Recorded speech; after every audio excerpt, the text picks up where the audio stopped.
It's Plymouth Bobcat football from the Zulius Field here in Plymouth, New Hampshire. The final regular season game for these two clubs today. The Plymouth Bobcats play host to the Hanover Marauders. Plymouth obviously hoping for a playoff berth. Looks like they will get one. We just don't know where that will be or what positioning yet. We'll know better later today and certainly by the end of the weekend. Hanover winless this season. They've been a playoff team the last 3 years, but not to be this year. And here to do the play-by-play of today's game is the voice of the Plymouth Bobcats, Paul Ferentz. Thank you, Tim Tyler. We got a football day today. It's too bad it's not against a more formidable team. Hanover traditionally, as you said, 3 playoffs in a row. So I don't know what happened this year, except they did graduate 20 seniors. But hopefully they begin to do what you mentioned last week, execute that playoff mentality, get out of here with running time, 35 points or better, and the great tradition of Bobcat Nation will let all those younger players get involved in the game, and we'll get out of here at a reasonable time. Plymouth has to win this, obviously, and it's not likely they won't. And they've suited up their whole junior varsity today because it is Bobcat Nation Day, so there's a lot of Bobcats down there on the sideline, more than we usually see. The Bobcats looked good last week in their performance against Merrimack Valley. They both ran the ball well, they threw the ball well. It was a good performance, and they really had the game put away before the first half was over. So obviously they're hoping that they can do that kind of performance again today, get a lot of kids in and get ready for playoffs. Yeah, last week was fun, and they executed some good passing plays, executed them well, so they mixed it up a little and didn't show their full hand, obviously, getting ready for the playoffs, but injured players are coming back. We know Joey Cleary played. He'll probably play a little today. Joey D'Ambruso took a spot in the running attack, and offense did quite well. But it's a good day to get yourself set up for the playoffs, and I don't know who they want to play next. We want to see, you were talking earlier about St. Thomas having an important game today. Yeah, St. Thomas is playing host to Hollis Brookline, and that's a real key game because that could affect a lot of positioning as far as the playoffs next week, and in particular, it could affect Plymouth. If you're a Plymouth fan, you're probably rooting for St. Thomas today just based on points because Plymouth did defeat St. Thomas earlier this year and would pick up additional points if they were able to win today. Right. Another player that really has started to come up big for the Bobcats in the last few weeks out of the backfield has been Robert Oliver.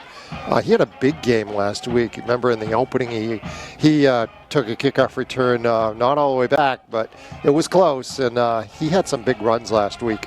So he certainly has added to that running attack in the last couple of weeks. Yeah, he's been a great addition. Of course, he's a senior.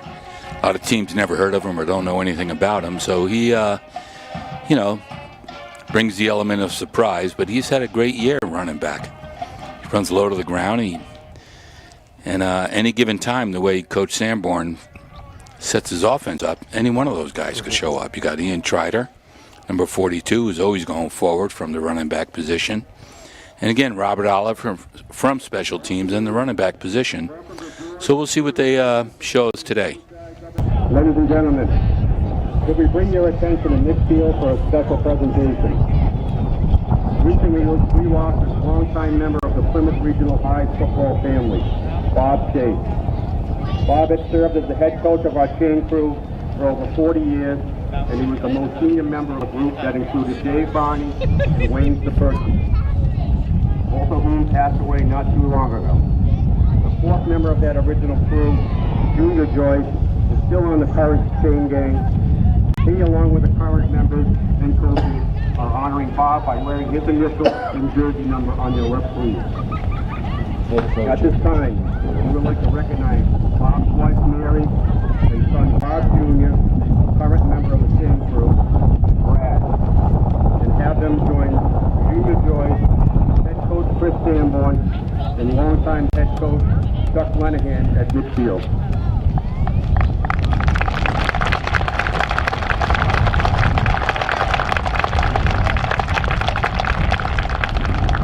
Ladies and gentlemen, the Plymouth High football program would like to say thank you to Bob's family for sharing him with us on every Saturday home game for the past 5 decades and always supporting Plymouth athletics.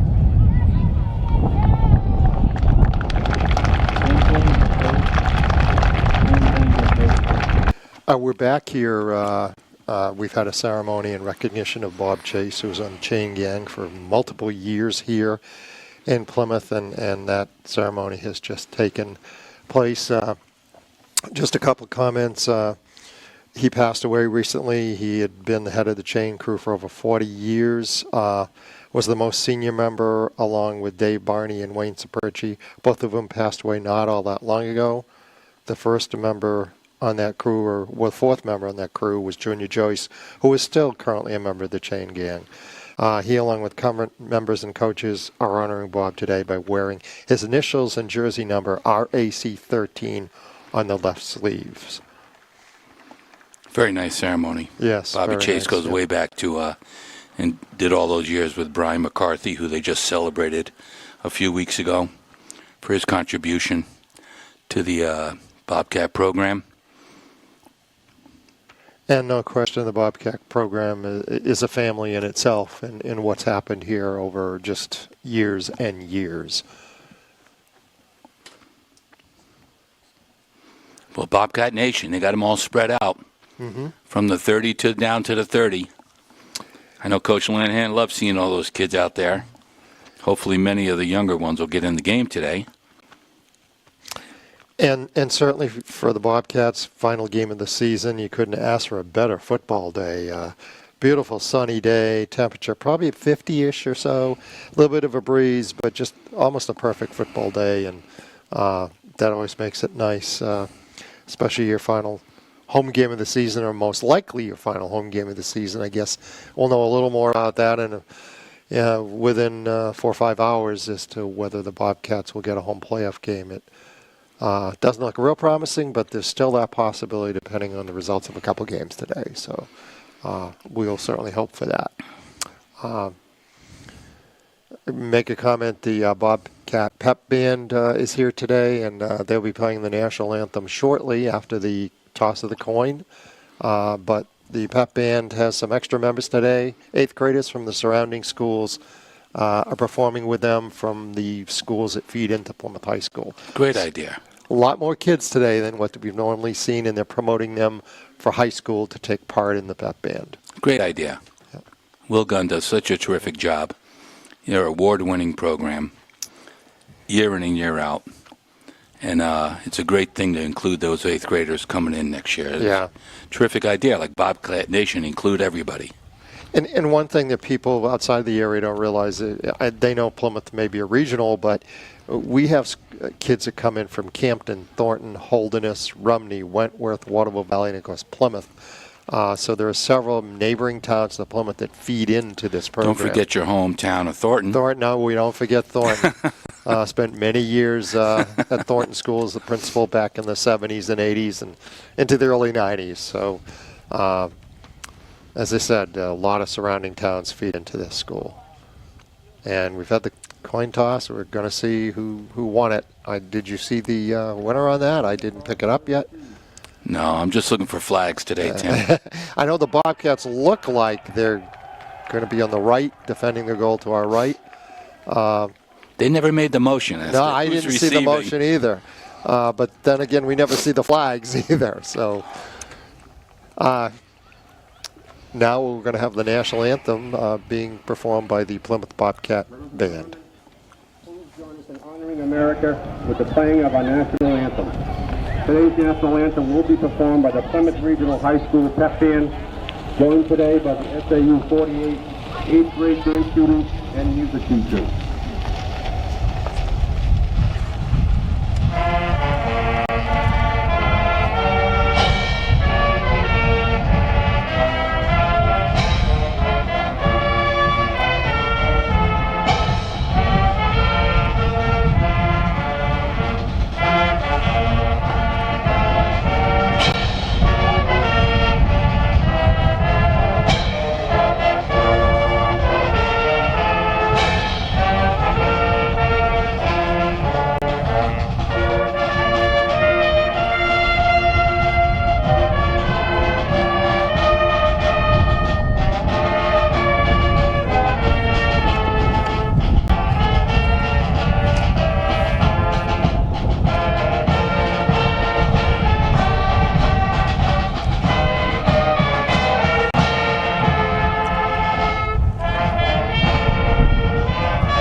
great job done with the pep band, including those 8th graders from our surrounding schools. A lot of credit coming out here. It gets a little chilly.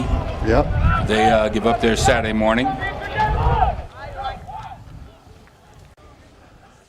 And we do have the perfect day. You mentioned it. It's a crispy day, chilly, a little windy.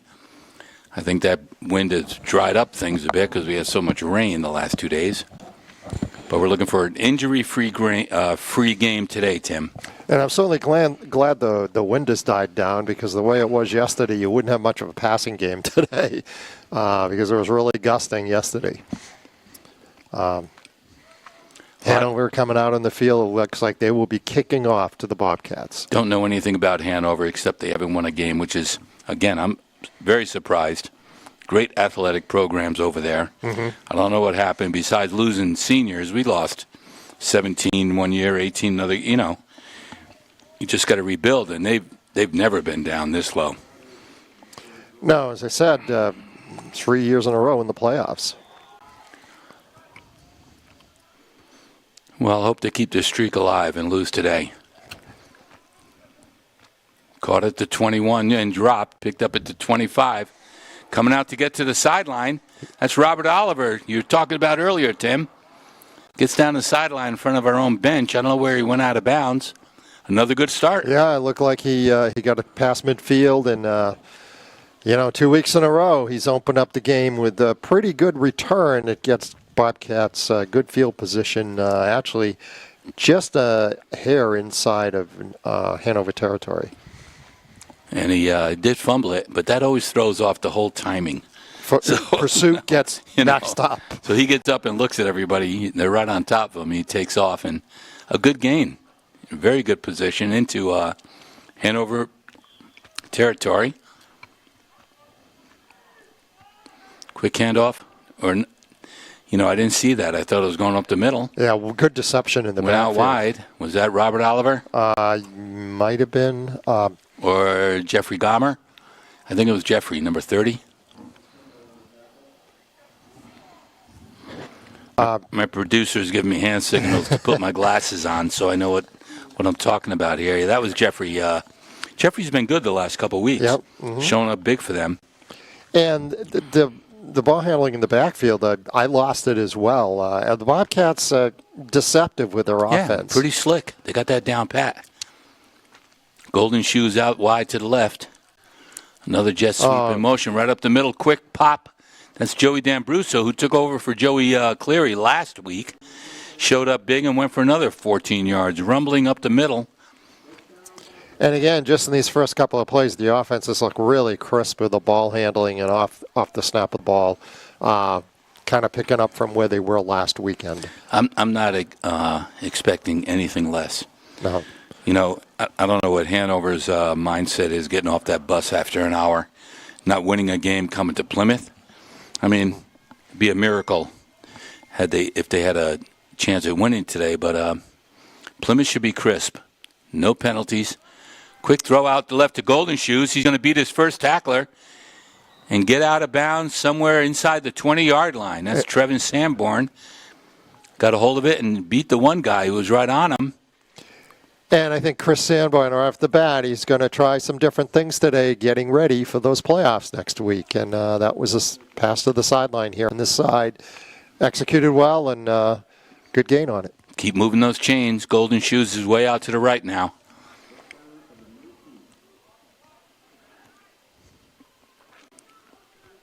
Man in motion. Quick handoff up the middle. That was Robert Oliver. Stopped for just a short gain, maybe 1 or 2 yards. That was Cole Johnston in motion on the jet. You also have Swanson doing the same thing. I think Trevin Sanborn's going to come out now. Oh, no, he went in and got the play. Cody Bannon's out with it. Trevin Sanborn out wide to the right. Inside the 20. Second down, about a long 9. Cole Johnston in motion. Gives it to Cole. He's looking to cut the corner. Going up sideline. Keeps going and knocked out of bounds, but I think he got the first down, Tim. Yeah, he got down inside the 5 to about maybe the 3 on that. Slow developing, but he just kept rumbling. So in just 4 or 5 plays here, Paul, they've marched the ball close to 50 yards. Down on the 3-yard line with the first and goal. This drive started at the Hanover 47, I believe. And it's been all runs and one pass. So just inside the 10. Oh, excuse me. Correct. He's at Plymouth the 8. knocking on the door, looking to get on the board early. Beautiful day for this game. Yeah, Just perfect. Golden Shoes out wide left. Quick handoff up the middle. I think Hanover stood him up. Yeah, maybe a yard or two on that.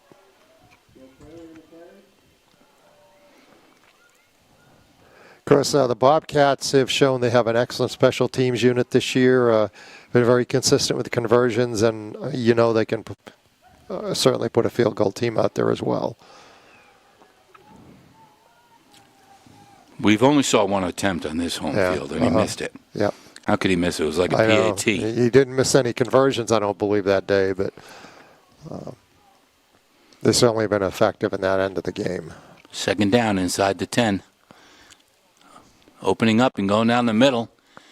Got somebody stood up. We couldn't tell who was the handoff to. Looks like he got it inside the 5, down to the 4. So we got a big third down play here, Paul, and if they don't get it in, do you think they go for it? Yeah, of course. That was Ian Trider, who always goes forward. So you got this third down here? Yeah, you got to go. Third down, third and goal at the 4. Inside the 5. You can get 2 downs to get in 3 yards, 4 yards against Hanover. Or practice your field goal. I mean, you never know. There's going to be more scoring today than this. Quick handoff right there to Ian Trider. It's close. Falls forward. He's in. They gave him the touchdown. Just a got late in. call. Referee on this side finally put the hands up. Just got in. Good for Ian. He's always going forward. That was a little bit of a late call, but Plymouth is on the board early. 6-0 right now, and probably going to have Pete Wingstead.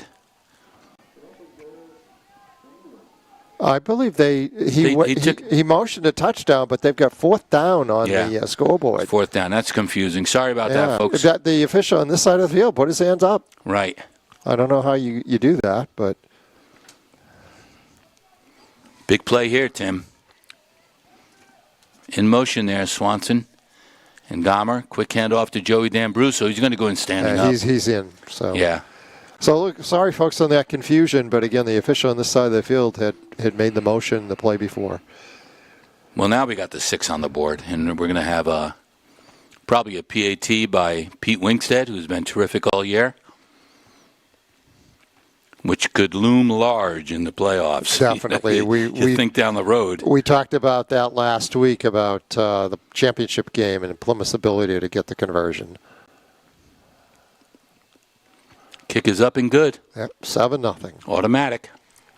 As you remember when we talked, Paul, how Elvern didn't convert through the whole game, and Plymouth did, and that eventually made a difference because Elvern had to chase points. 3 attempts for the 2-point conversion. Yeah, and they failed each time. Over. And Plymouth made all of theirs, and in one case, after a penalty, went for the 2 and made that. That was perfect. Yeah. Half the distance and go for 2. Yeah. So Plymouth takes over right away, 7-0, drives down the field off a good Robert Oliver return. A couple good running plays, a nice pass to Trevin, who beats his defender and gets us a good first down. And the special teams are going to take care of business right now and see if our defense could stand up.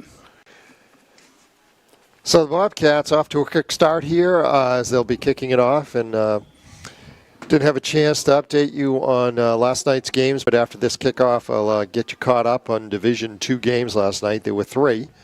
Let you know who won those. Good kick by Pete. Got him back over his head and into the end zone. It's going to be a touchback.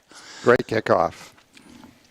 Got a good foot on that one. So Hanover takes over on their 20. Again, they're 0 for this season, which is highly unusual for any Hanover athletic team. They're very, very tough. So we'll see what they have to offer. They have nothing to lose. I know. Might as well throw the whole kitchen sink at you.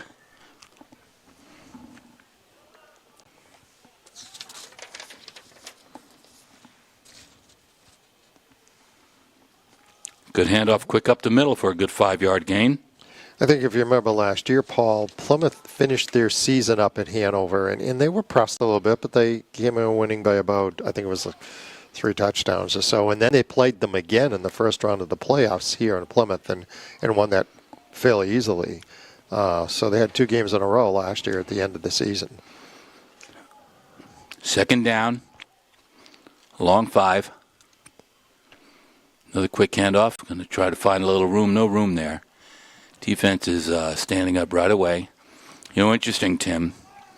Mentioned earlier, they lost 20 seniors last year. They have 4 seniors on the club now. Wow. So this team is going to... They'll build on that because they're going to have a lot back next year. They should have. They got a big third down here. 3rd and about 6. 5 seniors, as my producer Andrew corrected me. 5 seniors on this club, so they're going to get a lot of experience. Mm-hmm. They're not going to want to get beat up again next year and go over. No. These kids ought to come back and be competitive right away again. Well, listen, I wanted to get you folks caught up on games last night. Pelham beat West 42-27, so they look pretty strong to be in the playoffs, maybe in one of the top 3 or 4 seeds. Alverin lost to Milford in overtime, 28-27 on a wild one. It's a big victory for Milford. Both those teams look like they will obviously in the playoffs. Milford's going to be one of the top seeds. And then the last one from last night, Kennett 29 and Kingswood 14. That wasn't a surprise. Kennett looks pretty good for the playoffs as well. So those are the 3 games last night. There were 2 today going on. Hollis Brookline at St. Thomas, a big one as far as Plymouth's concerned, and Sauhegan's at Bow, and that's another big one for Division II schools. Bow undefeated, and they'd certainly love to win that ball game and have an undefeated season. Well, every one of those teams are watching the results of this game. They know Plymouth is going to win. They're looking for where they're going to line up in the playoffs, and I don't care who you are. You don't want to play Plymouth in that first round. I would agree with that. 3-time defending Division II champion. No, you don't want to play Plymouth.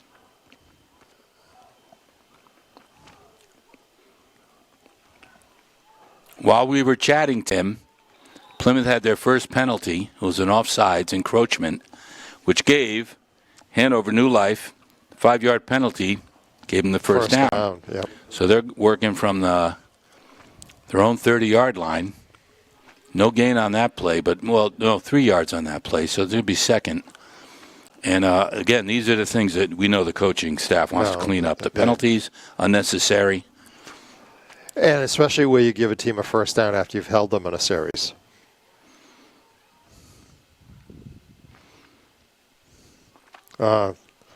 Somebody fell down. Quick handoff. It didn't get much on that. No. Another good crowd on hand here today at the Zulius Field. A lot of people on the bankings down here, and good turnout. Perfect day for it. Bundle up a little, but we got the sunshine.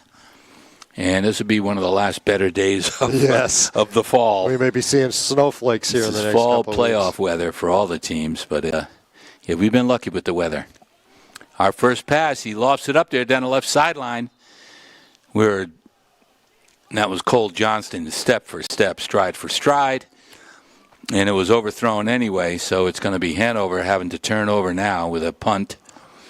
And Plymouth is going to be receiving this. I think Joey Cleary's back deep. I can't tell. I see a 4. He's number 40. So they're working him back into the starting lineup after his injury. Trying to get everybody ready. Terrible hike and not a bad punt, though. Joey's got it, looking for a middle. Goes right up the middle, looking to get away. Picks up just a few yards. Looks like they're up almost to midfield, maybe just a little bit short of midfield. Again, good field position. About their own 47. Looking for another good offensive series here. Get another 7 on the board. It wouldn't surprise me, Paul, after last week and Plymouth going to the air some, that Coach Sanborn tries a couple passes here to just kind of get that pass game sharpened up as much as he can. Good idea. Ian probably relished the opportunity. Golden Shoes out. No, he's not in that game. There's a handoff here. Look at this breakaway. Unbelievable. And going down the sideline, untouched, Joey D'Ambruso. That fooled everybody. What a play. He came on this side and he just wasn't touched. Fooled everybody. Yeah. Well, of course, the line's doing their job, and he was gone. So good for Joey. They're getting it done. Yep. They're getting it done, Tim. 13-0 early here in the game. Trying to get Bobcat Nation involved. 2 offensive touches, 2 touchdowns. Pete Wingstead back for the extra.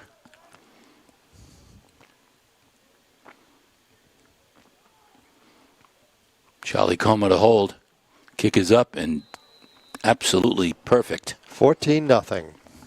Can't see the clock. Right, it's right in the sun. We do deal with that at most home games. But 14-0. 4 minutes in this first quarter. 14-0 first quarter. Plymouth in complete control. Only 1 penalty, and there's kind of small things you want to clean up before the playoffs. But again, the offensives look sharp. They've executed well. It's been hard to follow the ball. And the backs get into that secondary, and they're getting big yardage. So who do we want to play in the playoffs, Tim? Does anybody have a choice? Well, I think if you want to play a team you have some familiarity with, you want to play Kennett because they're in the Northern Conference, and we played them for years, and we played them during the season. Probably it was one of our poorer performances, if you want to talk to Coach Sanborn, this year, and he'd like another shot to try to kind of equalize that out.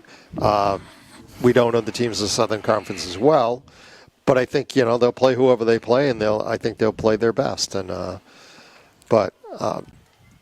big kickoff received at the 9-yard line, coming right up the middle, looking to get a little running room down there, and he breaks away again for another 5 yards. Good return up to the 35-yard line of Hanover. And going back to that playoff scenario, of course, I'm sure they wouldn't mind another shot at Bow after just losing that heartbreaker in the opener, 8-7, a game they were ahead till the last 4 or 5 minutes. So they're both Northern Conference teams, but they have obviously that relationship with those clubs because they play them every year. Well, they will be, Bobcat Nation will be well prepared with the scouting we do. Yes. John Spear is masterful at exposing whatever you want to see on the other team's offense or defensive side, and we do respond to it with a great coaching staff.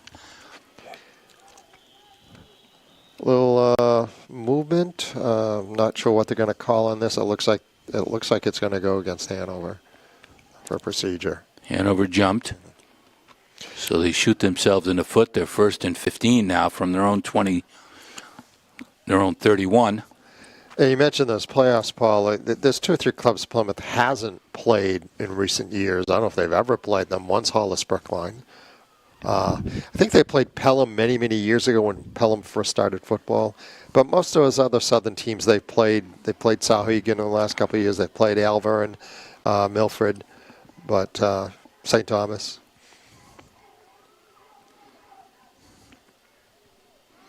Another handoff trying to get out wide. Defense is right there. Does pick up a yard or 2 on that missed tackle. I think that was Tallman. I can't tell.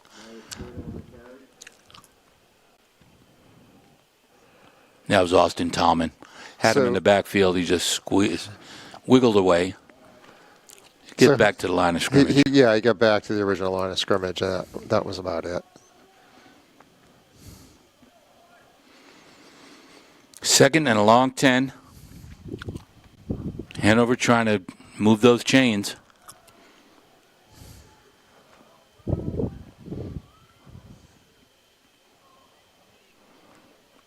Quick pitch back coming off tackle, not going anywhere. Defense is standing up today.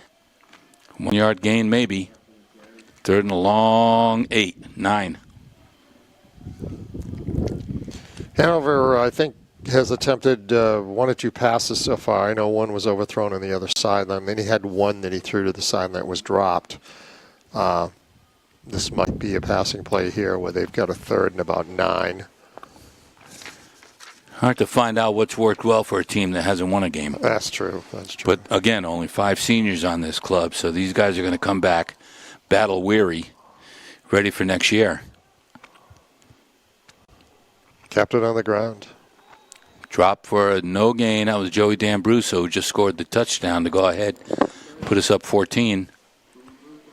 Hanover will be happy to get a score today. Yeah, and the Bobcats are going to get the ball again, and it'll be their third offensive series, and the first 2 have led to touchdowns. Joey Cleary's back deep, number 40. Looking to get his legs back under him for the playoffs. Just doing a little special teams workout today. Oh, my goodness, what a terrible center. Short punt. A very short punt. It's a Hanover bounce. Going to be the Plymouth 43 again. Again, good field position. They're on 43, and, they had the ball last time and started their drive from their own 47. So, again, good place to start your drive. Oh, it took him one play. Yeah. Joey goes around the corner for 30-something yards. And in the first series after the kickoff, they had the ball just inside the 50 and took the ball down and scored. So let's see what they do this time. As I said before, I wondered if Chris Sanborn would put the ball up a couple times here just to kind of practice. Quick handoff to Robert Oliver. Punches up the middle for a good 6-8 yards maybe. Ran hard. They like this offensive line has been doing their job all year. And they're going here without a huddle. Something we haven't seen lately. Out wide to the left on the receiving end. Another quick handoff off tackle. Spin move by Robert. Gets the first down and picks up another 6-8 yards. And again, no huddle. And again, I think Chris is showing the opposition you're going to have to prepare for a lot of things with Plymouth. Yeah, they're getting tuned up for what they have to do. Out wide to the right. He was offsides, lined up. Quick outside. He's trying to get out there. He gets caught. But again, picks up another 5-6 yards. And again, no huddle. That's Kobe Cross out wide. Trevin Sanborn's not in there. Robert Oliver again going to the right sideline, going down there. He just gets pushed out of bounds inside the 20. Yeah, I can see how Hanover has struggled all year, too. Yeah. Defense is very porous. But again, Coach Sanborn trying some different things, getting this team ready for whatever they may face in the playoffs. And that was a series of no huddle play calls in which they moved the ball quickly and ate up chunks of yardage. Then out in the red zone at the 18, first down.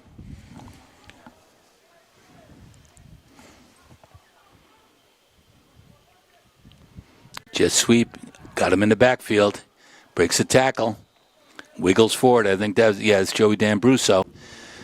Didn't get thrown for a loss, but only picks up a yard.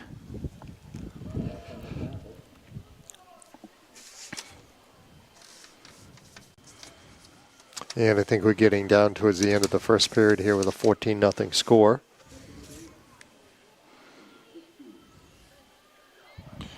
And they've got 2nd and 8 at the, looks like around the 17-yard line.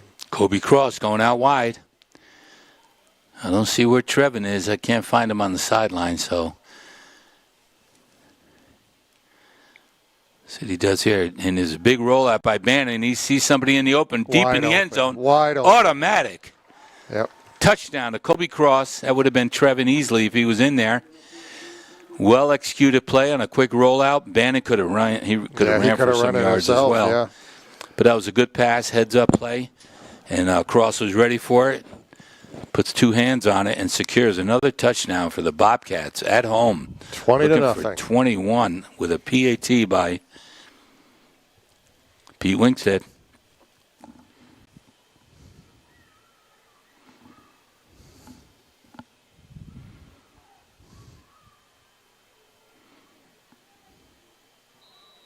Three for 3. That was good. Mr. Automatic, Pete Winkstead. Paul, when you watch this team, and just so well coached, so far in this first period, I mean, really, the only mistake I've seen is an offside. on one of Hanover's early drives where they jumped offside. I mean, that them in 3 drives, executed really well. They've shown they can run the ball, throw the ball. That was a nice pass play to get in on that score. And the conversions, there are high school teams who struggle making conversion points, and that's actually fairly common. And you watch the Plymouth program, and not just this year, but over the years, they execute that pretty darn well. Well, the staff is smart. They look for the soccer team. You have Pete Wingsted. You have players in the past, and now they've already recruited Will Fogarty, who's a terrific soccer player. He's going to be, I think he's on the sideline right now. So they're going to groom him for kicking duties when Pete graduates this year, which is smart.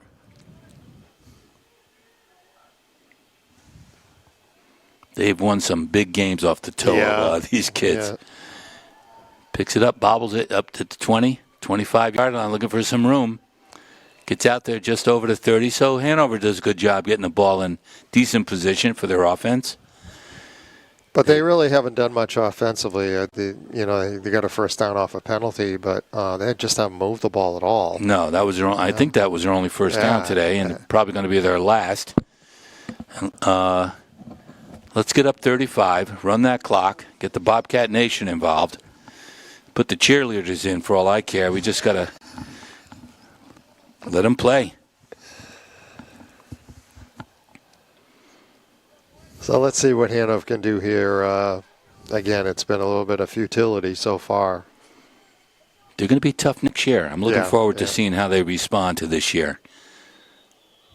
And I think you'll see that against Hanover. The Bobcats shifted defensively. Another thing that will confuse other teams. So teams are going to have to prepare for that in the playoffs as well. The minute they shifted, a Hanover lineman jumped. And I remember them doing some of that in the playoffs in the past, that shift defensively. Got to have that discipline. Nothing silly. 1st and 15. From their own 26. He's back to pass. Lofts it up down the sideline right there. We got a defender. We may have an interception. I think that was Swanson. I think he picked that off. Yep, he did. Great play. Jumped way up for that. Got it around midfield. Cale Swanson, captain. Nice pick off. He was stride for stride with him, went up and beat him for the ball, like a big rebound. And Plymouth takes over. So Plymouth has it at the Hanover 49-yard line, 1st and 10. We're down in the final seconds of the first period. They're up 21-0, and every time their offenses touch the ball, they have scored. And I don't. You know what? If I'm Hanover, I'm putting it up. I'm looking. Yeah, I'll try anything like that. You get maybe an interference call or something. So that was a great defensive play. I made a nice catch out of that.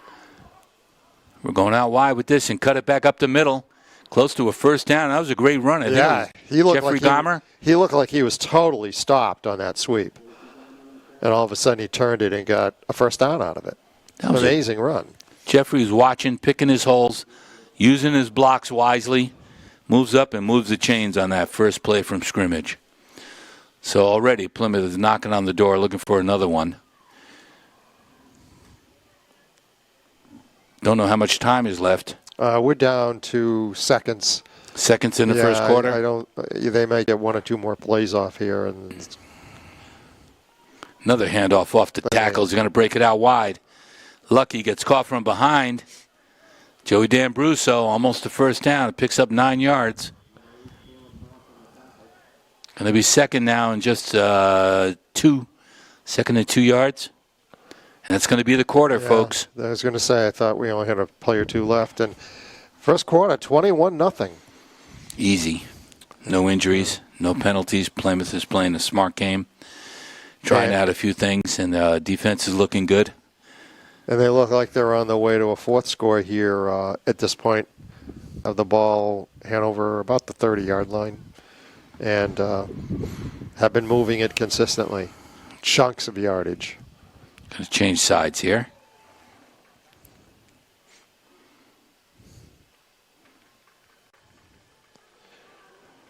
So Plymouth is going to take over on the Hanover 31-yard line.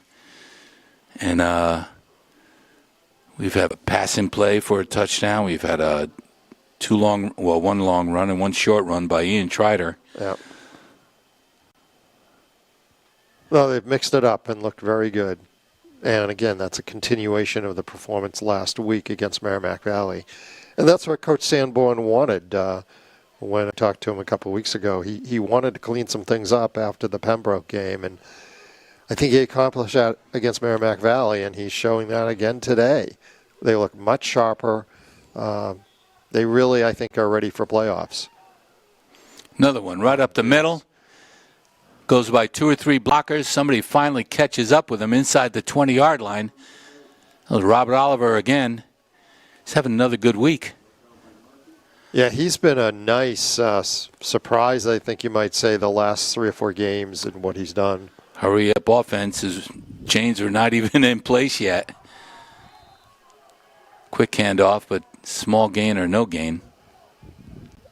And it looks like they're again doing that no huddle. But it looks like maybe we have an injury.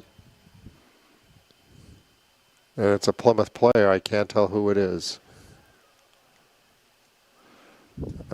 And that's not going to make Coach Sanborn happy. Well, that player does not look happy either. No, he's pounding the ground. He thinks something went out. It's number 23 is Robert Oliver, people. It's not what you want to do before the playoffs, especially when it concerns a leg. So Robert's down on the ground, not looking happy. Didn't look like anything was piled on or anything. I don't know how that worked out. He did break a tackle to get down there. He runs hard. He's just been an outstanding performer here in the last couple of weeks. Boy, I'd love it to see him get up and walk off. You got to have a little good luck running on your side when the playoffs are coming, Tim. I remember 3 years ago when they had that slew of injuries, and somehow, despite all of that, won it all because they had lost multiple numbers of kids. And even in the championship game against Bow, kids went down.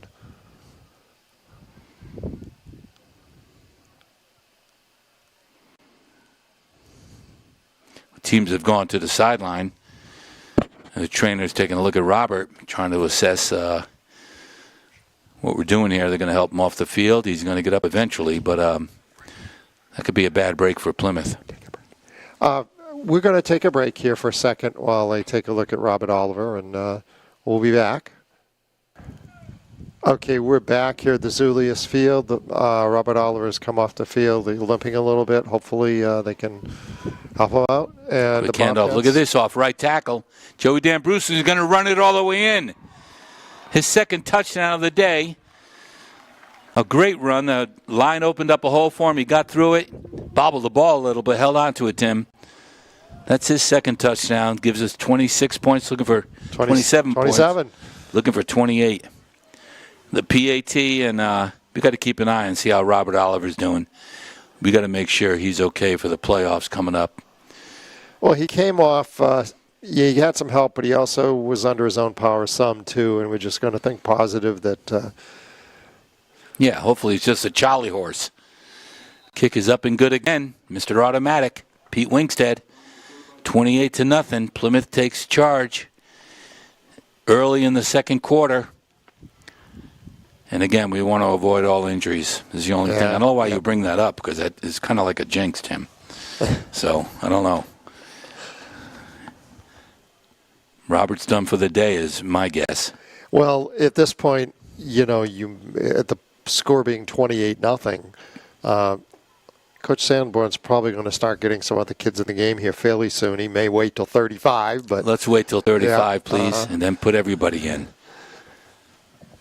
But they're almost there. But that's something that's going to be probably a difference maker for a lot of these teams heading to the playoffs. Yeah. Yep. Coming off a tough game, if you lose an important player, it's going to make a big difference. So hopefully Robert Oliver will be assessed shortly, and he's not on crutches come Monday.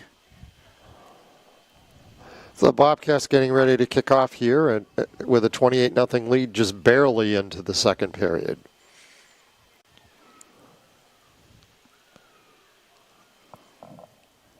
I think the starting team is still in there, if I'm not mistaken.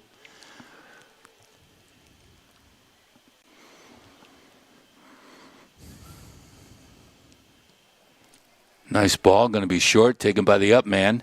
Drops it, picks it up, and just drops on it. Had room to run there, Tim, but didn't take a chance. No. So he's right down at the 20-yard line. Not terrible. Plymouth defense going to come in now, trying to go 3 and out. And get us that elusive 35 before the half. Well, I think the minute they hit that 35, they go to running time, I believe. It's in the second half? They don't start it in the first half? Okay, so we got to wait the second We half. should make an exception today. They did last week, I think. Quick handoff up the middle for short gain. Hanover is still looking for some kind of offensive momentum. I think the quarterback should start throwing the ball.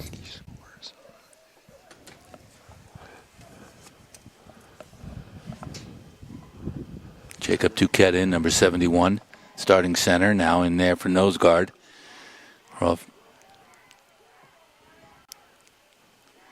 Second and a long 8. He is back to pass. He's rolling out.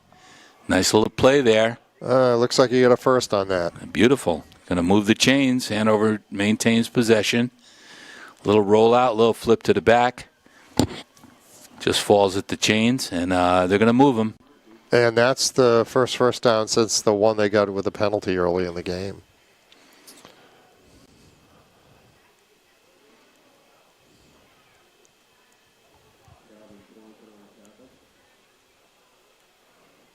So we got a first down and 10 here. As I said, the first down they've had since that first down with a penalty.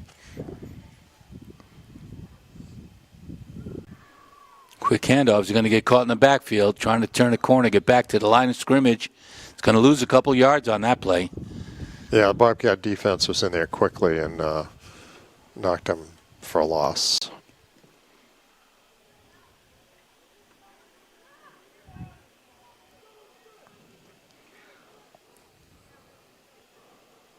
So, Paul, looks like they've got a second and long here. Second and about 12. I'd like to see this quarterback throw the ball. What the heck? Nothing to lose. He's back. He's going to roll out a little. He's got a little bit of time, but throws it away. He was flat, comes right out. I don't know what that was. Probably a hold on Plymouth. Should be too bad. No, I think that was an ineligible receiver. He looks like I think I saw him pointing towards Hanover. And Paul, good job finding the flag. I still can't see it. I know. I never saw it.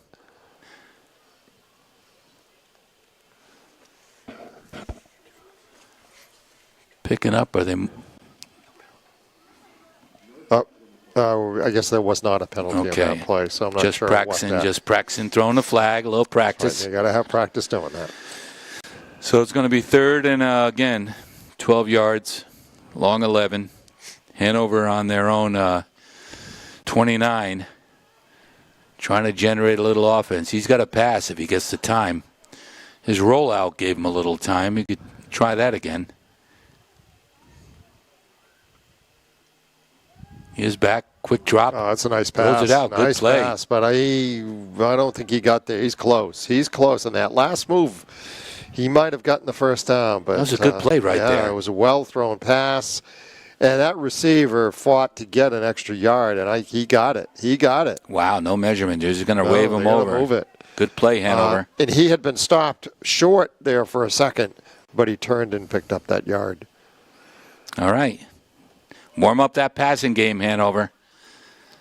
You might get lucky.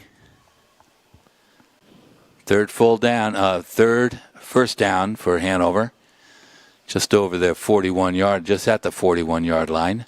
Their side of the field.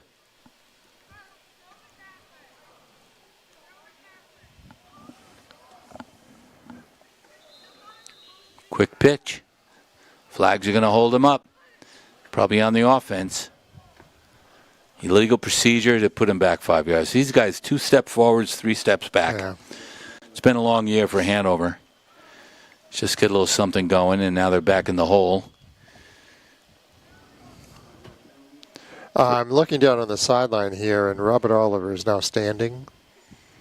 Oh, that's good. He had been on the table there for a while. I don't know what that means. I guess it's better news than him lying down. So. Yeah.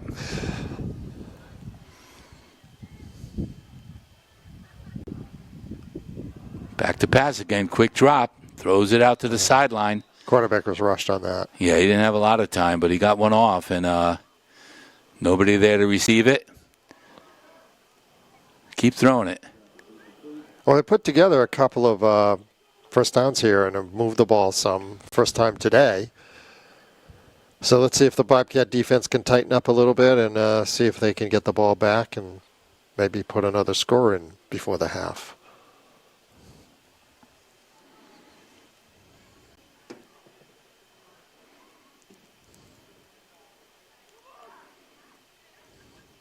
Here comes the blitz. And again, I'm watching Oliver down on the sideline just as an update, and he's walking without a limp. So it looks like, maybe that's good news. I'm not sure, but he is up and moving around. It's good. Now walk into the locker room, Robert, and change. Yes. You're done. You're done for today. He did his job. Need you for next week. Some great runs. Set us up terrific on the kickoff. Yeah, he's been a real weapon on those kickoffs. So there was another flag while we're chit-chatting about Robert Oliver, and they're back now. It's going to be 2nd and 20, or close to it. Hanover's going backwards right now. Quick handoff to up the middle. Nice gain. Going to pick up at least 5. Trying to get him out of the hole. 3rd down, still going to be long. 3rd and about 12, 13 yards for the first. They might as well 4-down territory wherever they are. I mean, 28-0 right now. Mm-hmm. Yeah, try all your plays. Try them all.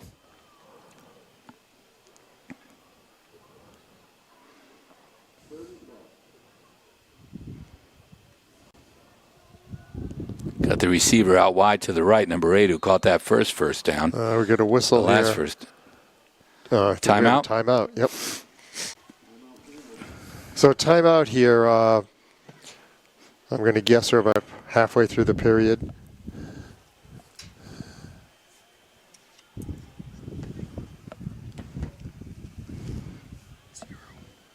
What?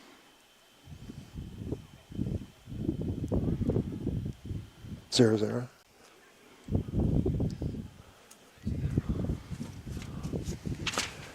So both teams with their coaches. We're trying to get some update on scores here, folks, for you. With a couple other games that are going on this afternoon as the Division II schedule finishes out.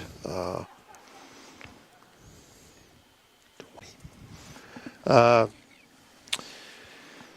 this point, Hollis Brookline 22, St. Thomas nothing. Way to go, St. Thomas.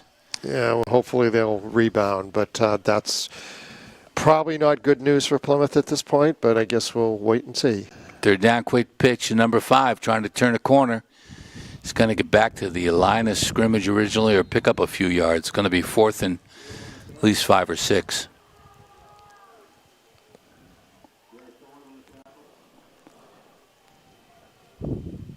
That number 18 for Hanover is just a sophomore, Tim. That quarterback, he's getting a lot of experience today. Just a sophomore. These guys are going to be tough next year, I'll tell you right now. They're not going to want to come back with an undefeated season, with a winless season. A winless season behind them. So the Bobcats here are going to receive a punt as the clock continues to move here and winding down towards the end of the half. Boy, that center needs work. Yeah, those centers, they float. That's a low punt, and boy, that's going to take a Hanover bounce. Fantastic. It's going to die at the, about the 5-yard line? That's the best play they've had today. They couldn't ask for a better punt because it was a line drive punt that wasn't very high. Line drive, end over end, and picks its way all the way down inside, just on the 5-yard line. Yeah. So this is fun challenge for the offense. Let's see what they got. Let's see. I mean, this is good practice for the playoffs. How's your offense down in the shadow of your goal line? I'd like to see somebody go 95 yards right now. Yeah. That'd be kind of fun. Yeah. I'd be stunned if he put it up. Well, you got a receiver out wide to the right, cross. He's already had one touchdown. He wrapped up right away, whoever that was. It wasn't Robert Oliver, but that was...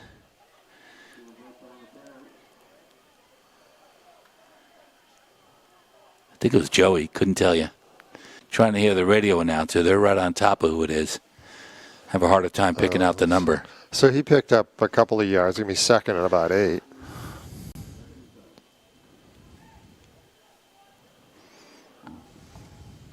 Colby Cross out wide to the right. Be nice to see a pass about this time. Quick handoff, going off tackle, going up the middle. That's nice run. He Joey got a lot of, D'Ambruso fighting for yardage. He's close to a first. He took half the Hanover defense with him. He is so tough. Yeah, he was dragging people. He got, he's about a yard short, maybe, a yard and a half short. With the hurry up right now, Tim. Yep. They've been doing this throughout the first half. Give it a Trider if he's in there. Again, Joey D'Ambruso. I think he was held. I don't know. That's close. Yeah, It is very close. Yeah, he's right on the money. And he's right there. See. He got it. Oh, he they're waving They're the moving chains. it. We're not wasting any time measuring, are we? No, we're going to move those chains. These must be, this refs, they have the best eyesight of any refs we've had so far. They're unbelievable. And, there haven't been too many flags, which keeps the game moving, which, I'm happy about that. I'm happy about that, too, because I've certainly seen some games where too many flags slow that game down and I think affect the outcome sometimes, too. Crosses out wide to the left. Quick handoff right up the middle. Somebody drop it? It looked like... and it looked like Hanover's jumping up and down. It looks like they got it. That's their second best play of the day. And that's a mistake that Coach Sanborn will not like. Couldn't tell who had it or who dropped it. So let's see what the Bobcat defense can do here. Goal line defense almost. It's at the 16-yard line. Let's see if they can shut Hanover's offense down so they don't put points on the board. 28-0. As I said, we're at least halfway through this period at this point. 5 minutes or so left. So let's see if the Bobcats can put up a stiff defense here in the shadow of the goal. Possibly generate a turnover right now. Quick pitch out to number 5. Trying to get out wide, going nowhere. Nothing. He lost 2 or 3 yards. Nice defensive reaction by the Bobcat defense. That's Maurice Cato, the running back. Just a junior. He'll be back next year. But that play did not go anywhere. We're going to be second and a good 12.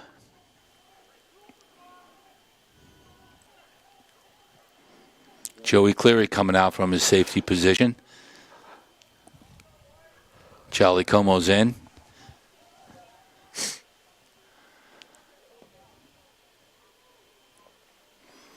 He's back to pass. Looking for. He's got plenty of time. Now he gets flushed and tackled. Oh.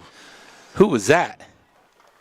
Somebody Is that got Jeffrey in there. Gomer? Yeah, it's 30, number 30. Yeah, that's Jeffrey. He got in there, and the QB should have thrown it away at that point. He had plenty of time. Yeah, he lost 10 yards. Had all the time he needed, and Jeffrey Gomer is a lot quicker than he looks, and he breaks through that line, throws him for a big loss. So just when Hanover gets an opportunity, a big break, Plymouth puts the ball down inside their 10. They're having a hard time. They're going the wrong way right now. They're back on their own 20. Which is why they haven't won a game this year. Third and a mile. 2 wideouts. He's going to throw the ball now. He is back. And he's under pursuit, and that didn't go anywhere. Looking for a little screenplay would have gone nowhere. Well, you got to go again, right? It's 4th down. I'm pretty sure they don't have a kicker because they don't have a center who can get the ball back to him. The center, you see the centers are like he's begging to throw. He's trying to get over the kid's head. I could tell. And we got a timeout on the field for Hanover. They obviously want to come up with a big play here. This may be the closest they get to the end zone.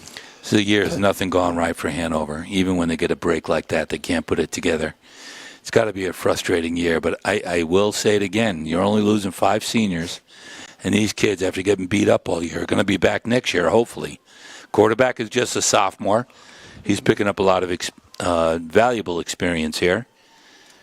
And they're going to be tough. I think they're going to show up next year, which we don't care about right now. We care about this year. We care about this year. We want to get 35 on the board. Now and next week. And, of course, now I have an updated score, by the way. Here's a surprise. Sauhegan 17, Bo 6. Glad to hear it. Glad to hear that. Thank you. Bo, obviously, they were unbeaten, so that's a stunner. They're overrated. Overrated. You heard it here first. Overrated, Bo. Football overrated. ball. Big 4th down play here, I'll tell you. Bobcats. Quick, it's a double pass. What a play. No flag on the play. It was a double pass to the sideline, then a pass deep. They had that pretty well covered in the end zone. The Bobcat defender was on him. Stride for stride. But number 8's their other quarterback. Yeah. So throwing it back to him, he can get enough on the ball, but he was covered stride for stride. He threw it over both their heads. But, I like the creativity. I mean, they came to try to score here in that series, and it's too bad, but Bobcats had it kind of covered and snuffed out. They were up to something when they called the timeout. Yeah, that was a nice play, though. Yeah, it was. And it wasn't executed all that badly. The Bobcats were on. It's going to work a lot better next year. Yeah. Colby Cross out wide to the left. Quick handoff up to the... Look at this. Breaking it outside. Jeffrey Gomer going down the sideline, still on his feet. Cutting it back up the middle. What a run. He wouldn't go down. Wow. Good for Jeffrey, playing great defense. To, about the 35-yard line, 34-yard line. What a great run. Yeah. Gets through there. The line opens a hole. He gets through it and then just picks his way. Again, good speed. He's the one who put the quarterback deep on that sack. Plymouth is great position right now. Well, the Bobcats are moving way back here. There must have been. I didn't see it. There must have been a flag. Yep, there is one. There is one. What the heck? This one, I said we didn't have a lot of flags today. The biggest. That was one of the biggest plays of the day. That's a long walk back. Oh, yeah. I saw him moving back. I said, I missed the flag somewhere. Well, they're going to do it from that spot of the foul, which is a holding, right? Yeah, I believe so. Because it's not all the way back to the line of scrimmage. They do it from the spot of the foul, so the unnecessary block in the back if he's way up here, that's going to get cleaned up. So it's going to be first down, or I'm trying to read that, 6, 7? Yeah, right in the middle there, a long 5. Yeah, at least. Yeah, a long 6. We're back to pass. Plenty of time, and he's going down the right side. Kobe Cross is right there. He had him, and he just went off his fingertips. He was gone. Yeah. Trevin Sanborn would have had that. Where is Trevin? He needed a new pair of shoes. The play worked. He had time to throw it. He led him. The ball was on his fingertips. He had his defender beat, and he juggled it, which I thought for sure is right in front of him. He holds on to it and is gone. Yeah, would have been his second touchdown. Beautiful. And Sanborn has, he has been out there on a lot of the pass plays, so I'm kind of surprised he wasn't on that one. Well, they got to break Colby in, too. He's another threat. Yeah. He's a good athlete. He's already got one touchdown to his credit, held on to it in the end zone earlier. He was gone with that one, though. And that was a pretty good pass. It was right there. Yeah. That was a good pass. Yeah. So second, a long 7 still. Going outside, looked like he had a quick opening right there. That was Swanson, I believe. Going to get knocked down to the 35, 36-yard line. Third and a long 3. That pass play is going to work. Yeah. That pass play is going to work. Cody's getting it tuned up. And their passing attack has improved greatly in the last couple of weeks. And I think teams are going to have to be prepared for that. Yeah, absolutely. And I think Chris is throwing a lot at them. They're going to have to be prepared for the no huddle, where they have the quick snap as well, because they've done that several times today. We got a flag on this outside play. Wide. Swanson's going to get the first down. But this is going to come back, I think. Probably procedure. And Colby Cross will not drop that pass again. No, he wishes he had that back. It was on his hands. He had it. He won't do that again. That will be cleaned up. We're getting down here into the last minute or two of the first half. 2 minutes or so left, and so it'd be nice if the Bobcats could put on another score here. They're going backwards again, Tim. That is not going to be something I don't want to see in the films, because that's not looking too good for Plymouth right now. Those are plays that are productive, but they're bringing them back, which is too bad. Yep. I know Coach Sanborn won't like these penalties. 3rd and a long 8. Colby Cross out to the right again.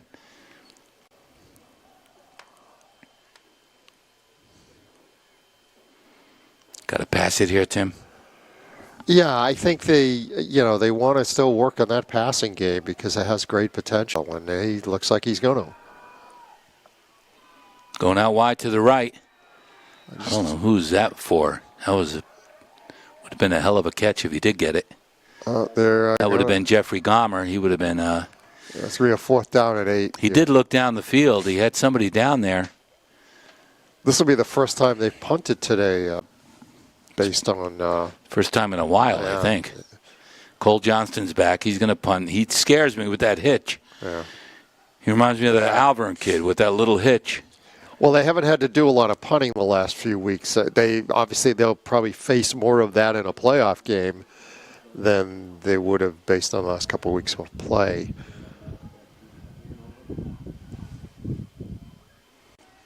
Not his best. Going to get a roll. That's pretty good. Going to be inside the 40 for Hanover's going to take over before the half, which is coming to a close. With a score 28-0. Bobcat Nation. Let's see. Robert Oliver is going to be okay. He's down there, like you said. He's walking. Yeah, he's been walking some. He's sitting right now, but he was walking quite a bit behind the bench. And hope is by next week that he'll be as good as new.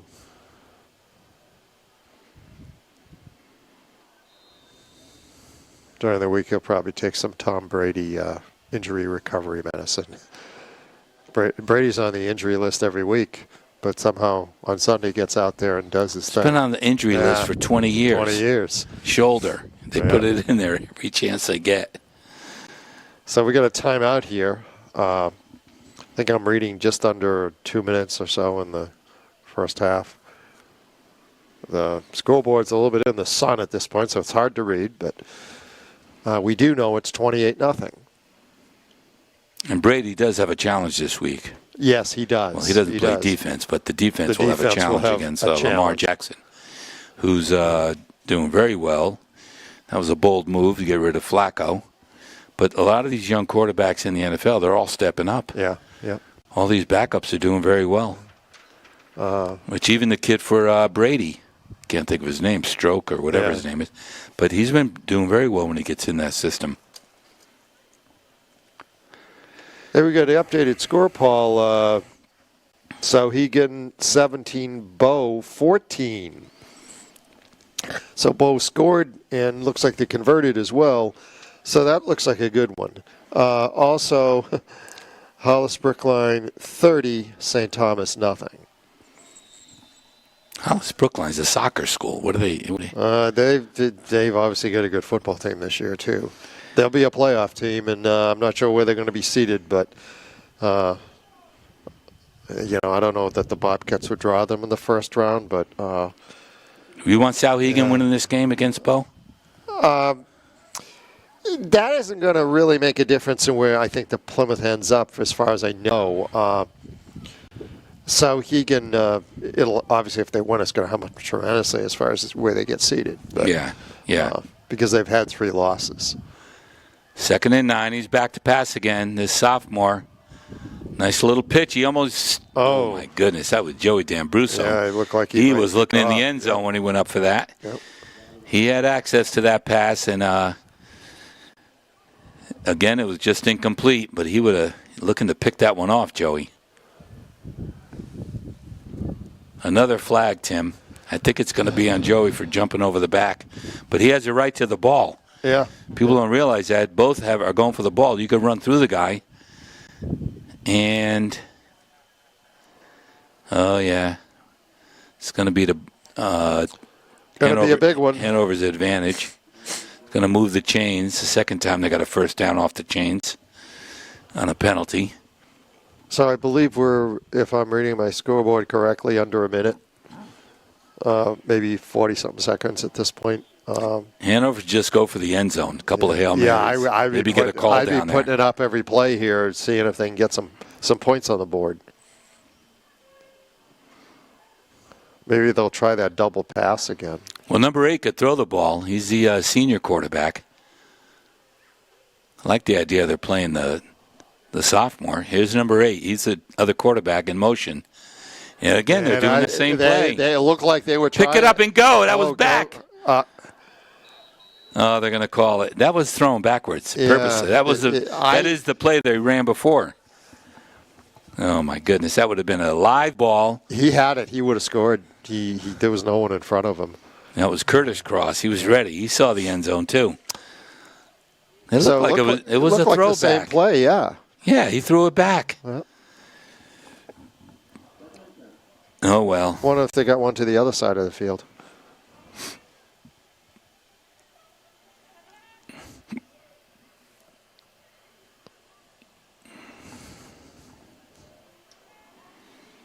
So the Marauders hoping they can somehow get some points here. Again, back to pass. Quick to the right side. A little flare. He's not going too far. Yard or two, maybe. Yeah, I think they're going to have to go downfield a little more than that. The clock is running here, so. Yeah, they're not threatening. Not looking to go to the end zone. Yeah. Might as well put one up now, though. Yeah, they have, as I said, the clock is running. They don't have a lot of time here to pull anything off. 8's out wide to their left. That's the quarterback who can throw the ball. They're going to throw to him again. Watch. Another flag. That's the half. That's they the never half. got the They playoff. didn't get it off. Unbelievable.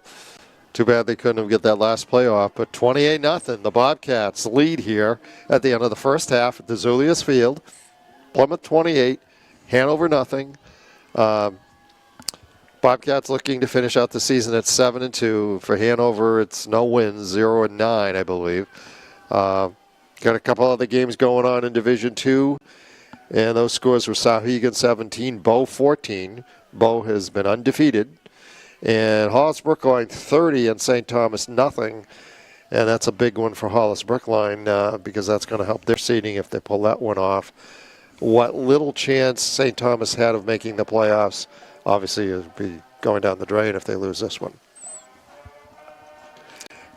So we're going to step away for a minute. The Plymouth Pep Band with the 8th graders from the surrounding schools is starting to play for the halftime performance here for the fans. And we'll be back for second half action.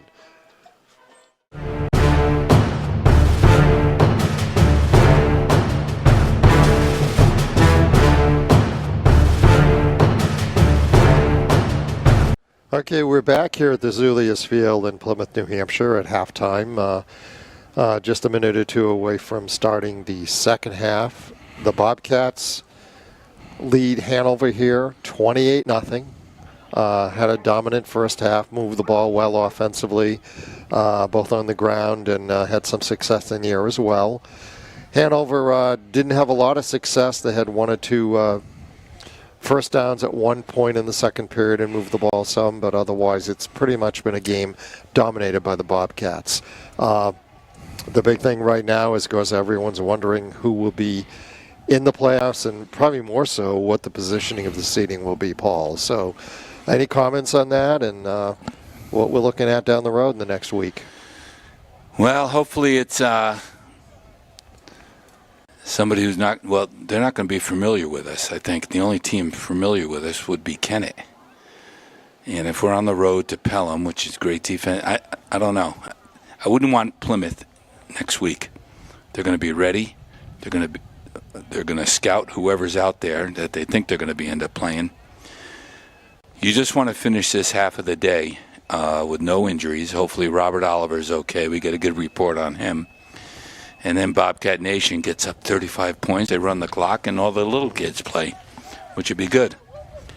I don't think Plymouth cares who they play next week. I don't think they do either. I mean, obviously, what they'd like most is a home playoff game, but that doesn't look like that's going to happen at this point.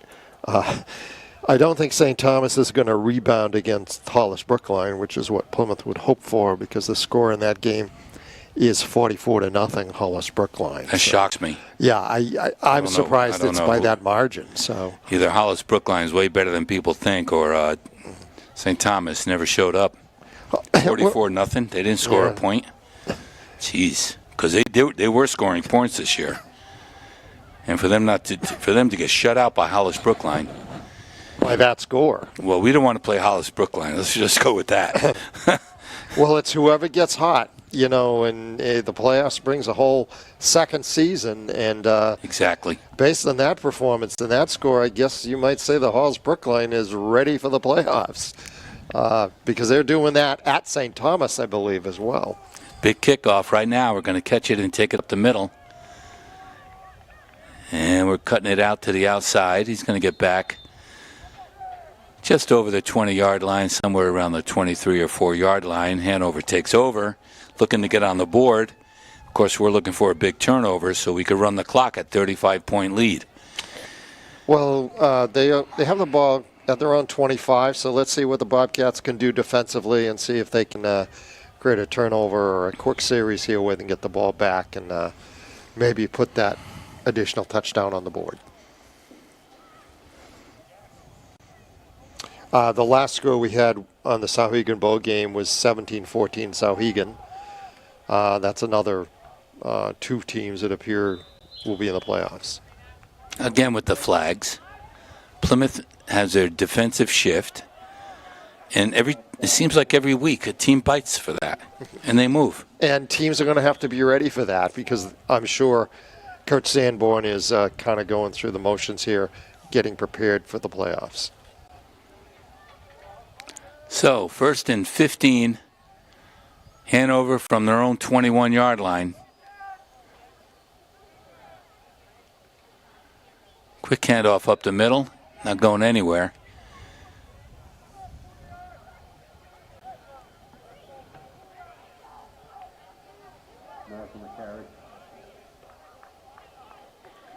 So the Bobcats second down here for their defense, second and about 14 or so, or 15 for Hanover. So again, the Bobcats hoping they can put a good defensive stand and get that ball right back.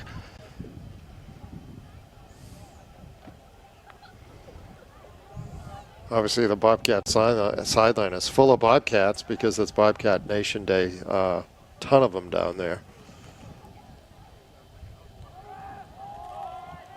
Oh my goodness, it's a pickoff right there. And that big play from scrimmage, and that's Cole Johnston. And there's your additional touchdown, Paul. And it didn't even have to be the offense. He steps back to pass. His receiver's cutting right and cross, right in front of Cole. Cole just steps up, two-hand grabs it, and walks it in. Yeah, he wasn't touched. So let's see if Wingstead can boot through the 35th point, which would be huge. Let's not jinx him, if you don't mind. I'd rather we go for two. Make sure. Yeah, he's got a little bit of wind he's got to go against here. The wind was picking up. Now the flag is dead over there. He's been perfect on the day. Let's see if he can continue to be perfect. And that looks pretty good. And it is. Mr. Automatic, Pete Wingstead, puts us up 35-0. Biggest point of the day. I'm happy with that because the clock's going to run. Everybody gets out here before dark. And Plymouth can safely, and there's that whole second unit starting to work their way into the game already. Paul, they couldn't have done it any quicker than they just did. Perfect. Even if they had an offensive series that had the ball. Couldn't have scripted it. That's perfect. No, and I think they did it just for Paul football ferrets. I know you wanted that clock running quick here in the second half. I want to see a injury-free second half. You see Robert Oliver down there. He's sitting down. He's not going back in the game. We know that. Well, there's no reason to. Now the whole second unit's going to be in there, including, I think Colby Cross is going to start with the quarterback duties, number 14, who's been playing a wideout. Well, let's get the kickoff and see what happens. Maybe we'll pick another one off. Oh, I don't think you can go any faster than running time. Double running time. Nice ball. Come up to receive it right at the 23-yard line. A good head of steam in front of him. Making some good yards there. He's going to get out to his own 35-yard line, which is a good start for Hanover, who, again, I believe is going to have to be looking for the pass. And we'll be back there, but this is a second unit now, so they got to be careful.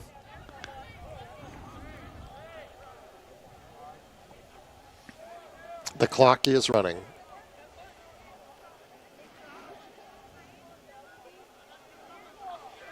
Ian Trider's out there, Charlie Como, Calvin Swanson, Jeffrey Gomer,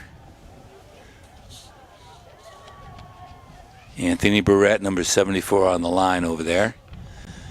And this younger group of kids can't wait to get in there.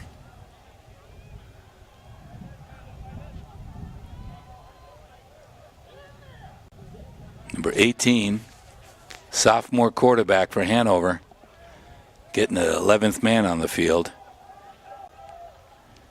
Quick handoff, trying to get it up the middle. Goes nowhere.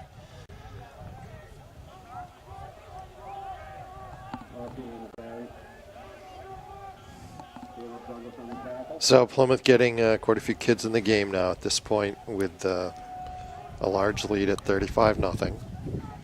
And the clock's running. And can we verify that? Okay.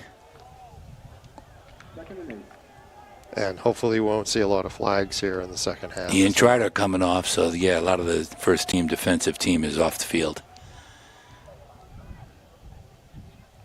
Quick pitch out to number 8. He had some opening there. He picks up some good yards right there. Almost the first down, just short. Good tackle by, that was Colby Cross. Took him out just before he hit the chains. It's going to be third down and short. Again, from here on in, they got to go 4-down territory, Hanover, to try to get on the board. They're down 35-0. Clock is running. One of the things I had wondered is once you go to running time, can that ever switch back? No. Okay. It's running time. All right. They could score if they want. It's not going to change things. There's a good play up the middle for first down yards. Going to move the chains. I just wonder if there ever had been a scenario where in running time the team that was behind made such a comeback that it actually could affect the outcome of the game. No, not likely. No, I know, but No. Bo wishes that could happen right now. But they're losing. St. Thomas wishes it could happen. What happened to St. Thomas? I don't know. I don't ever remember them losing a game by that amount. Not the St. Thomas team we saw. No. Quick pitch over here, trying to get wide. Cuts it up the middle. Short gain. Tick, tick, tick.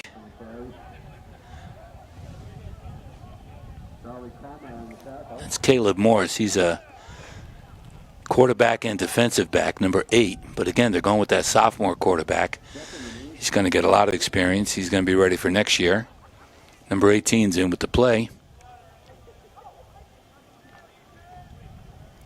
Colin Pierce.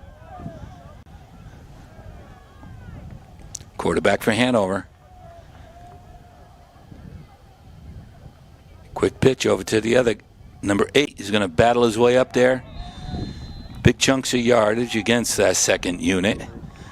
So they're just getting their legs under him.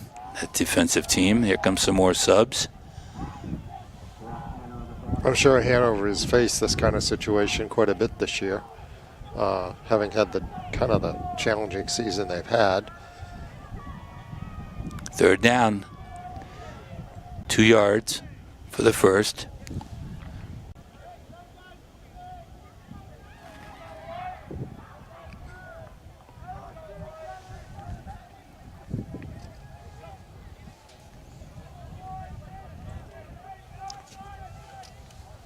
Quick handoff. He's going to get that first down and more.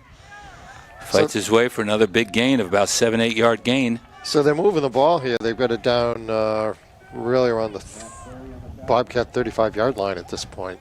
Well, we know this second unit does not want anybody scoring on them. They have great pride in protecting the lead and to showing their starters that they're worthy. And so they'll try to bend and not break. And the running game is working for Hanover, which is fine with us. It's running time anyway. Going to be first down from about the 35.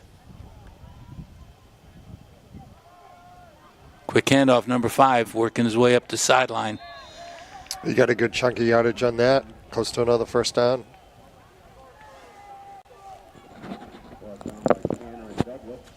Yep, that's a good gain. Second and short now, just about a yard.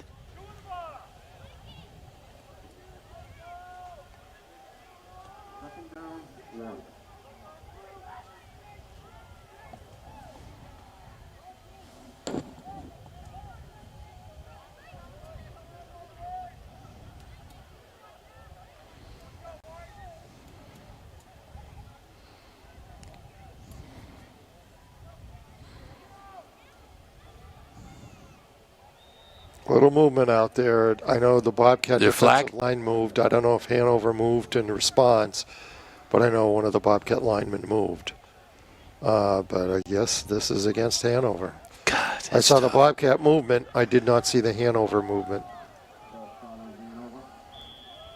Anthony Barrett, number 74, coming out. Hanover makes it a little more challenging. Second and a long 5, 6 yards.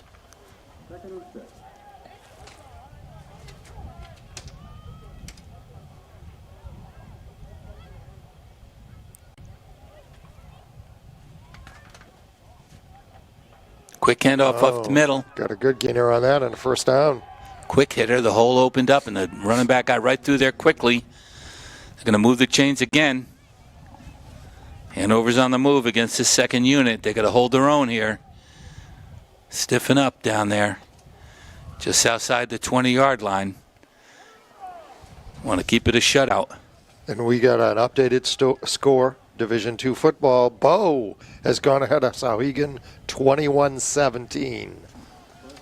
Good for Bo. You sound very enthused there, Paul, with that updated score. And we would like to thank producer Andrew Fenn for getting those updated scores for us. He's here doing the camera work today. Quick pitch outside. Thought he had a little room. No room. Taken down for a loss. That's number 5, the wideout. Actually, Sauhegan had a 17-6 lead in that game. So it's been a good comeback by the Bow Club to come back and take a lead.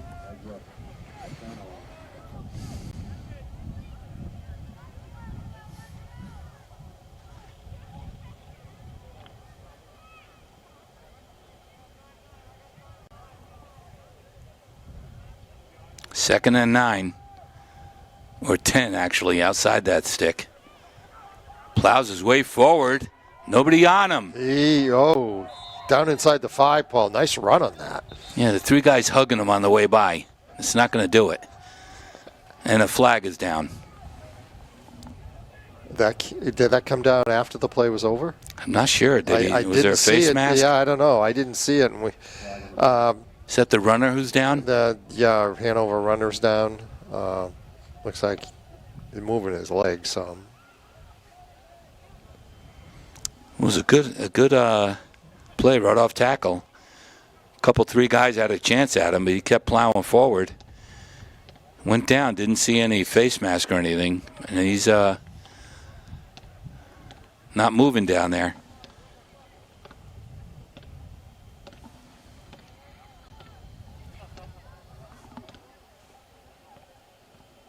Got the trainers are out there.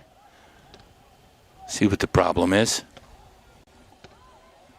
We'll be right back. We're back here at the Zulius Field. Injured player has come off the field, and Hanover now has the ball at about the Plymouth 18-yard line. Second down and a long 7 or 8.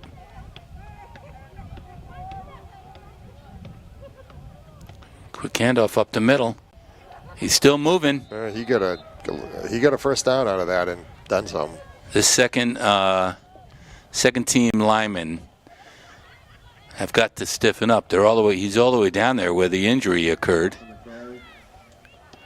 It's somewhere around the down probably at the 7? 7-yard line, yeah. 7-yard line. And we have the clock moving, so we're down, I believe, under 3 minutes here in the period. Just over 2 minutes. Hanover knocking on the door, trying to get it on the scoreboard here. That's going to be easy. He's going to walk that in. Yeah. That's number 8, their quarterback. He's a senior. He gets on the board and eliminates the shutout, 35-6. And I don't know if they go for 2 if they have a kicker. I know they don't have a center to hike the ball back, but we'll see. Judging their snaps on punts, yeah, I would think they'd go for 2. They didn't look like they had. No, you can't. You can't center it. No. Yeah. The centers were floating back to the punter. So what do they start on 3-yard line for an extra point? And they might as well go for 2 points because Definitely. there's no benefit to kicking it at this point. Get the quarterback rolling out. They're against the second unit. They should have a little more confidence in this play. They're going for 2. No, they're not. They're kicking it. They have a kicker. Got to get the ball back there somehow. They may have a kicker, but they need a snapper as well. You need to get the ball back there, and he's struggling on the punts. Yeah.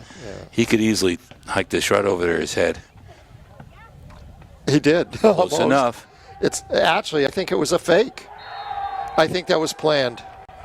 It looked like they had planned that play. It was wow, actually very well executed, Paul. Yeah, good play. That's the senior, number 8. Yep. And the center did hike it almost over his head. He grabbed it, turned around.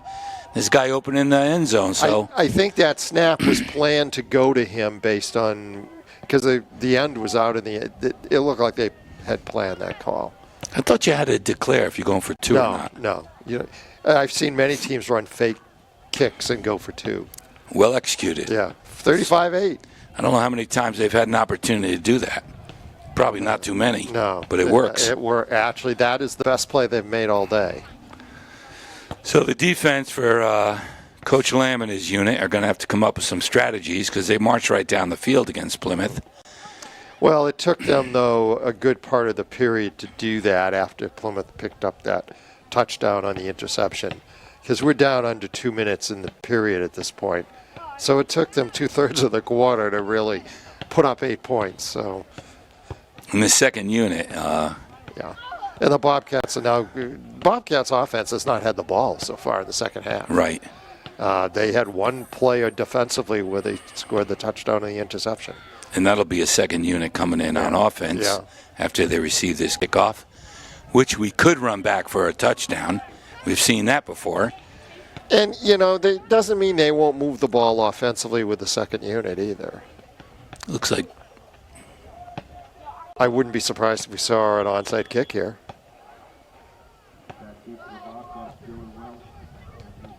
Nope, it's back. It wasn't. Picked up by number 28. Looking to get to the sideline. Get a little running room. Turns a corner. Nice run back on that. That was Dylan Welch, just a freshman. Huh? Yeah, he got it out to the 25. It'd be big, first strong kid. Yeah. Good run back. He's doing very well on JVs with Matt Cleary. 2 good running backs they got to look forward to in this young group. And it will be Curtis Cross, sophomore, coming in. I thought it was going to be his big brother, but Curtis, just a sophomore, is taking over at under center. No wideouts. I would assume they'd be keeping this on the ground anyway. Yep, not going too far, though. But they'll run the quarter out with this series. That was Anthony Ciotti. We're running down. I think we're down a minute or less at this point. So this quarter will end with them still with the ball as we switch ends.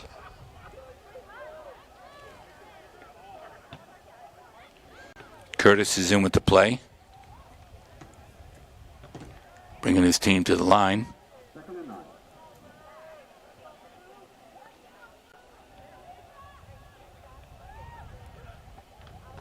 Quick pitch out there. Number 26 trying to get wide. Not getting too far. That was Brock Tanner. Maybe gained a yard. Going to be third down and long. So the second unit on offense has got to get their legs under them as well, and they're struggling right now. Again, we're winding down to the end of the period here. I don't know if they get this playoff or not.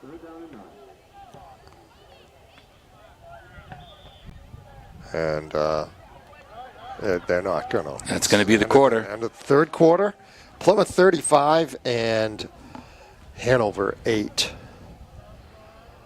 So 2 touchdowns scored in that period, 1 by each team. We'll be right back. We're back. Hanover looking to kick off now to Plymouth is taking over, actually, from their own 26. The second unit, third down and a long 9. Yeah, and, the Bobcats with their reserves in now, and obviously Hanover put together a nice drive for that touchdown and converted. So let's see if the Bobcat second unit can get some yardage here, Paul. Yeah, they're stuck right now. This is a big play because they're going to punt if they don't get that first down. But it looks like they're going to run the ball anyway. Actually, Curtis is back. He's going to throw it. What a great throw. Wow, he got it, too. Right there, wide open. He threw that to, I think that was Joe Peters. Yeah, and he got the first down. Nice play. He had a nice throw on that ball. I didn't Beautiful expect rollout. Didn't expect they go to the air. Well, is number 22 or number 20? Number 20 is Calvin Swanson. He's a sophomore. Number 22 is Joe Peters. Also plays defense. I don't know who got that first down. Oh, a good play. Big play from deep in our own end. Curtis is moving his offense. Quick handoff there. Squashed. That's a loss behind the line of scrimmage. Brock Tanner. Not going too far. You're watching Pemmy Baker TV, folks. Granite State Sports Network. And if you're interested tonight, I recommend a volleyball playoff in Oyster River tonight. The Plymouth Bobcats traveling to the Oyster River Bobcats for a big playoff in volleyball. Plymouth has had a terrific season, and you can watch that live streaming tonight, 6 o'clock on Granite State Sports Network.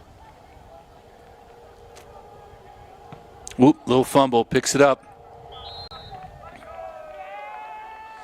So we got an updated score, Paul, in Division II game. I guess that's still in the third period, and it's Sauhegan 24, Bow 21. What'd I tell you? That game's not over yet. That game's back and forth. So outside of the Bow-Plymouth game, it was 8-7. I think Bow's being given its toughest game of the year with this one. Well, Plymouth just put the ball on the field, on the ground, and Hanover jumped on it. So that brings our offensive threat to an end. Defense is out there, the second unit, looking to hold off Hanover. The clock is running this fourth period. Plymouth is up 35-8. Hanover would like to add to that in their last game of the year.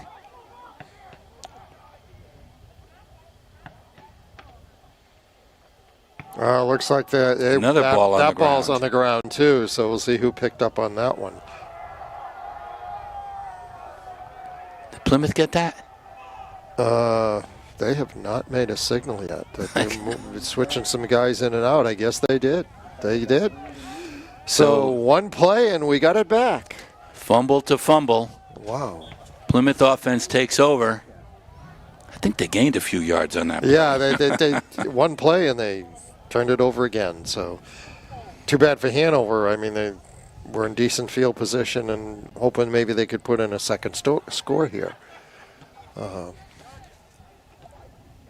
Curtis taking over, quarterback.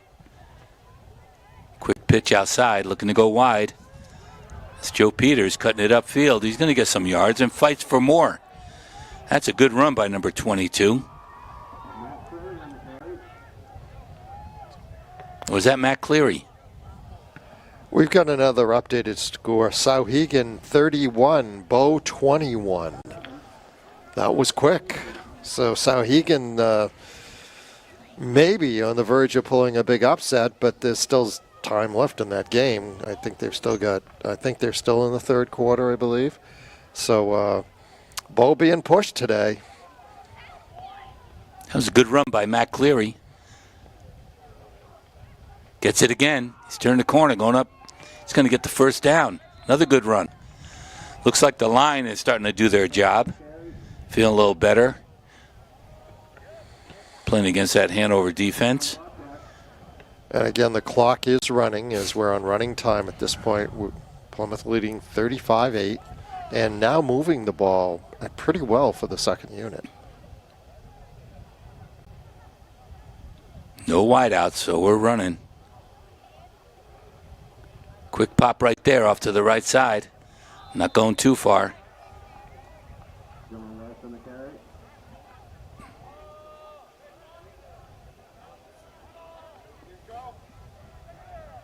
Maybe second and a long 8, 9.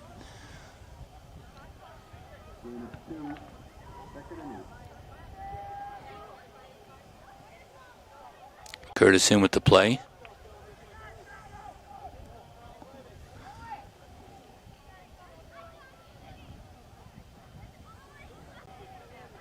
Again, it's on the ground.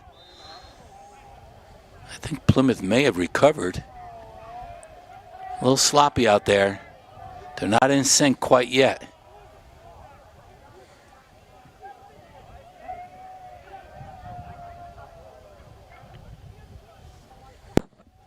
Third down, 9. Curtis Cross going to do that rollout. Throw it to the they had one throw nice, it to the back. And a nice pass play back a couple of minutes ago. That, He had nice action on that ball too. Throws a nice ball. Here we go. Third down. Quick pitch. Trying to get it wide. He's got some Turn in yardage. the corner. He's got some yardage. He's going to on get the this first side. down He's and got more. than that.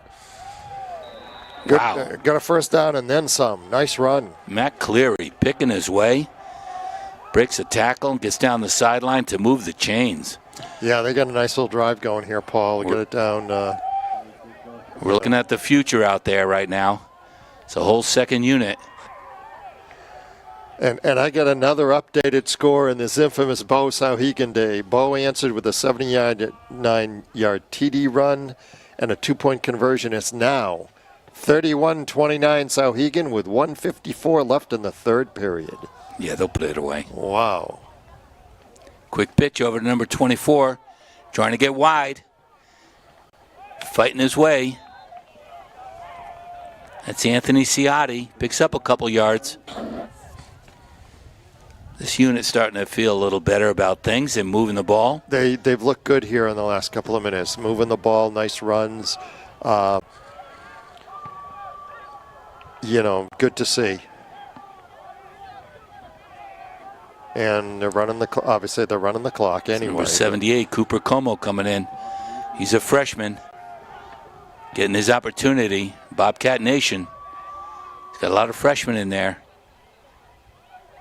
Quick handoff trying to cut upfield. He's going to get a few yards. Looks like about a 3rd and 5.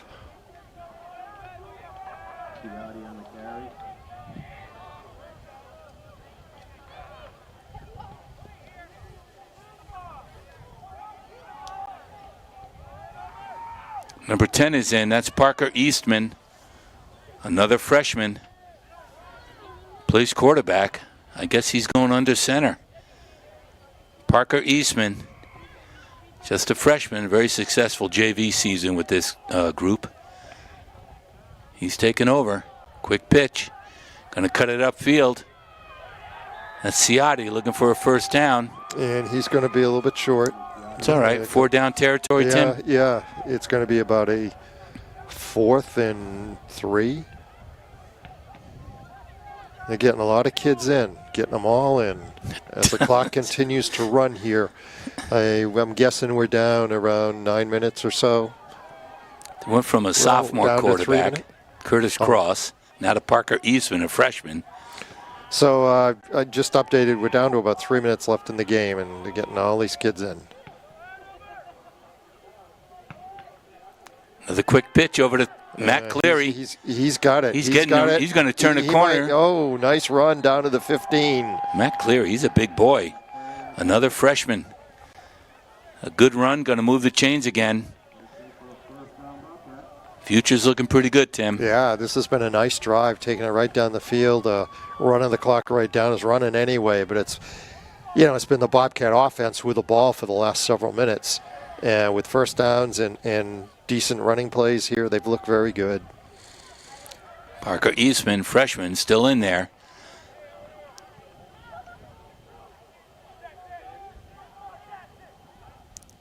Handoff right there to 32, Matt Cleary. Again, going to break out and get at least 4 or 5 yards on that play. Moving the ball. Getting Clock down in continues there, to run. knocking on the door. They'd love to put one over. Yeah, this they would group. love it. Whether they'll have enough time, I don't know, as we're down around a couple minutes left. With all these subs, I don't know how they keep track. I mean, somebody coming out. Too many in the huddle.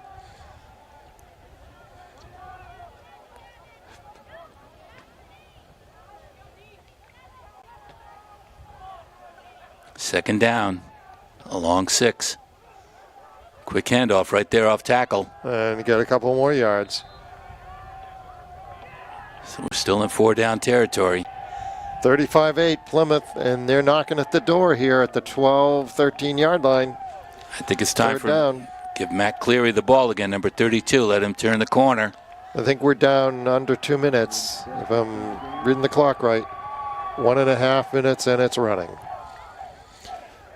So I don't know, Paul, if they'll have the time to punch it in here. They don't have to. And they don't need it. They don't have to. But it's certainly been a nice drive, and to their credit, they've really controlled almost the entire period of this drive. Plymouth plays the little kids, and they rarely run the score up. Yeah. They'll get the lead, and then they play the second team. But it'd be nice for this club to punch it in, because they've looked very good in this drive. They would like to. Parker Eastman back, quick handoff. It was nicely executed there, and he's close to a first down. That was number 34, I think.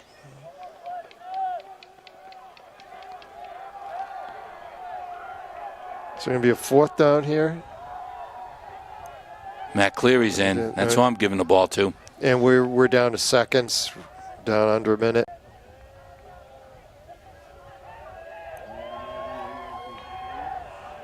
And again, earlier we told you Sauhegan 31 and Bo 29. We'll keep an eye on that. 4th down, big play.